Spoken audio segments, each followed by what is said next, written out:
లాంబరధరం విష్ణుం శశివర్ణం చతుర్భుజం ప్రసన్నవదనం ఛాయేత్ సర్వవిఘ్నోపశాంతయే. పుత్రులు తమ భార్యల ముఖాలను చూడనంత వరకే తల్లిదండ్రులను గౌరవించరు. క్రమంగా ఆ పుత్రులకు తమవారు శత్రువులయ్యెదరు. ఆలివైపు వారు ఆత్మబంధువులగుదరు.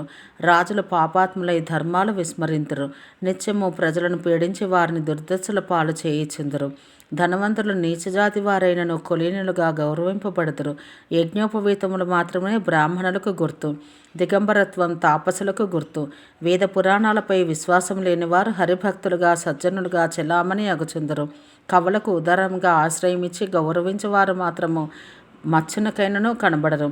ఇతరుల గుణాలను దోషములుగా చూపడేవారు కోకొల్లలు.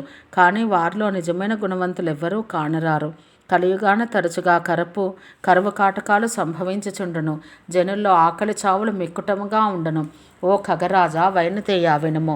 కలియుగాన కపటము, హఠము, దంభము, ద్వేషము, పాషండత్వము, అభిమానము, కామము, మదము, మోహము మొదలైనవి విశ్వమంతయు వ్యాపించును.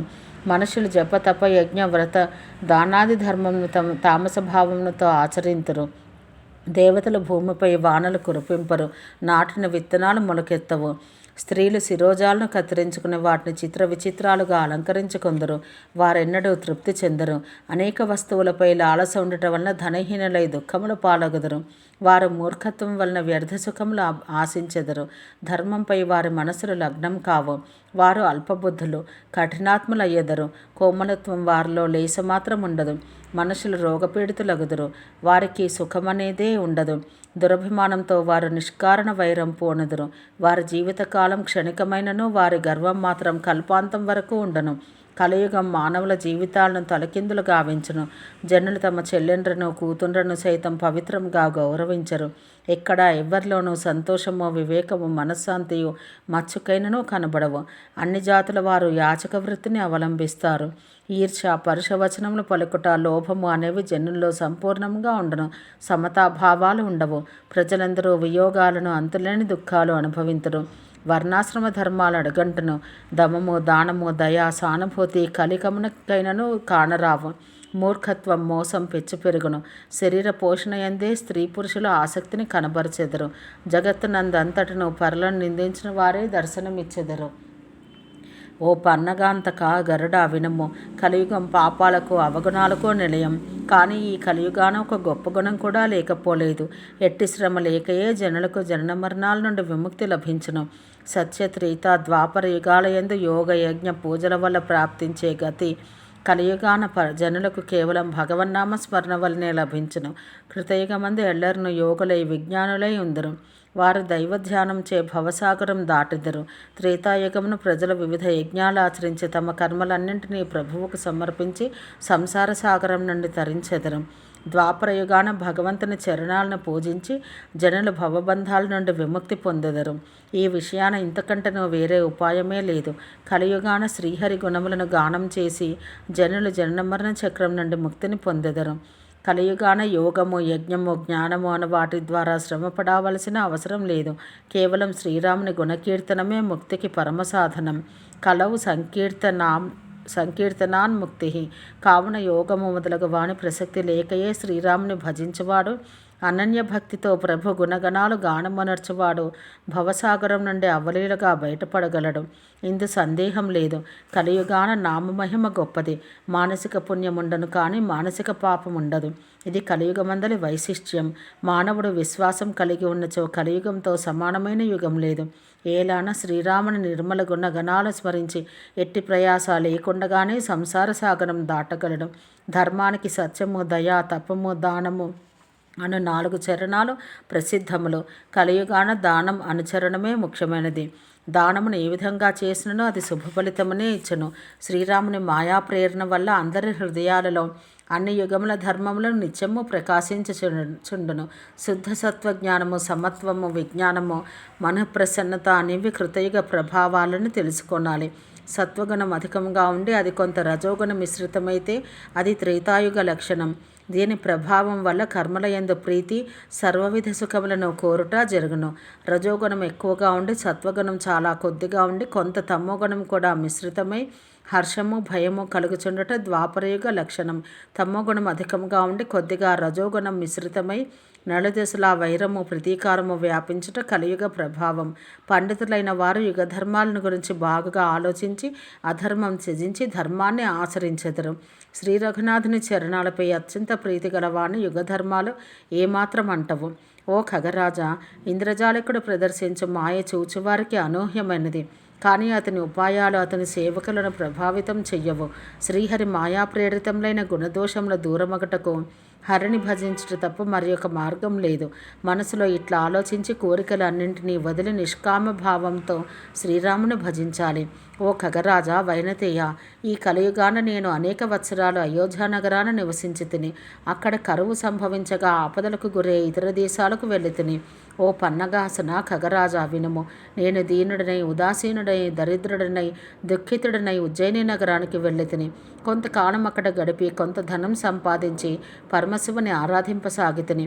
అక్కడ ఒక బ్రాహ్మణుడు వైదిక పద్ధతిలో శివుని పూజించుచుండెను. అహర్నిశలో శివుని పూజించుటయే అతని పని. అతడు పరమ సాధువు, పరమార్థమెరిగినవాడు, శివుని ఉపాసకుడు. కానీ విష్ణునింద చేయకుండెను. నేను కపట భావంతో అతన్ని సేవించుచూ ఉంటిని. ఆ బ్రాహ్మణుడు అతి దయాళువు, నీతిమంతుడు. గరుడ, నా పైపై వినయం చూసి అతడు నన్ను తన పుత్రుని వలె భావించి బోధించుచుండెను. ఆ బ్రాహ్మణుడు నాకు శివమంత్రంనే కాక అనేక పవిత్ర విషయాలు ఉపదేశించెను. నేను ప్రతిదినం దేవాలయానికి వెళ్ళి శివమంత్రం జపించుచుంటిని. కానీ నా హృదయాన్ని డంబాహంకారములు నిండి ఉండెను. నేను పాపబుద్ధిని, దుష్టుడను, నీచుడను. ఆ కారణంన మోహవశుడనై హరిభక్తులను బ్రాహ్మణులను చూడగానే కోపంతో మండిపడుచుంటిని. భగవంతుడైన విష్ణువును వైరభావంతో చూచుచుండేవాడని గురువుగారు నా ప్రవర్తన చూసి బాధపడుచుండరి. వారు నాకు నిత్యము సదుపదేశములు ఇచ్చుచుండరి. కానీ నేను వారి ఉపదేశములను పెడచెవున పెట్టుచుంటిని. రాను రాను నాకు కోపం అధికం కాజొచ్చెను. గర్వి అయిన వానికి నీతివాక్యములు చెవికెక్కున. ఒక దినమున గురువుగారు నన్ను పిలిచి, పుత్ర, శివుని సేవాఫలం నిరంతరము శ్రీరాముని చరణాలపై భక్తి కుదురుకొనుటయే అని అనేక విధముల నీతి గరపను. నాయన, శివుడు బ్రహ్మయు శ్రీరాముని భజించెదరు. ఇక మానవ మాత్రుల సంగతి అడగనేలా. బ్రహ్మ పరమేశ్వరులంతటి వారు కూడా శ్రీరాముని గురుచరణ సేవయందు ఆసక్తులు. అట్టి ఆ ప్రభువుతో వైరం పోని నీవు సుఖమును ఆశించుచున్నావా? శివుడు హరిసేవకుడిని గురువుగారు పలికెను. ఓ ఖగరాజా, ఈ మాట వినగానే నా హృదయం కోపాగ్నిలో దహించుకుపోయెను. జాతి చేత అనర్హుడనైన నాకు గురువుగారు విద్యలు నేర్పుట పామునకు పాలు పోసినట్లయినది. గర్వపోతును, కుటిలుడను, దౌర్భాగ్యుడను, కుజాతివాడను అయిన నేను రాత్రింబవ్వలు గురువుకే ద్రోహం తలపెట్టుతుని.